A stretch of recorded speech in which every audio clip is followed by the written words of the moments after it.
A miña charla basicamente consiste en como facer un correcto manexo das vacas e como movelas sin estrés.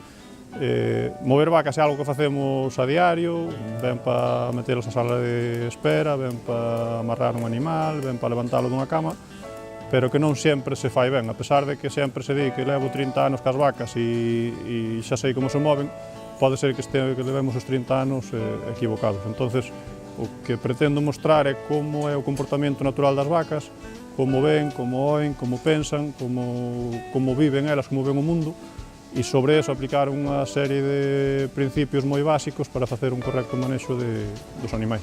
Bueno, eu creo que hai certas cousas que lle van a interesar, que son curiosas, porque sempre as viron e non entenden moi ben por que a vaca reacciona así ante determinados estímulos, e eu vou intentar mostrarlle por que o fai, e bueno, creo que lle vai a servir de axuda para facer un manexo correcto dos animais. Nós traballamos ao noso ritmo, pero o noso ritmo é moito máis rápido que o ritmo da vaca. Entonces, a vaca, o que non podemos pretender é que a vaca se adapte ao noso ritmo, porque a vaca ten a súa forma de ser, a súa forma de moverse e é ese ritmo. Debemos ser nós os que nos adaptemos ao ritmo da vaca. Traballar moito máis despacio, moito máis lento, porque ca vaca menos é máis. Canto máis despacio nos movamos, antes se vai mover a vaca.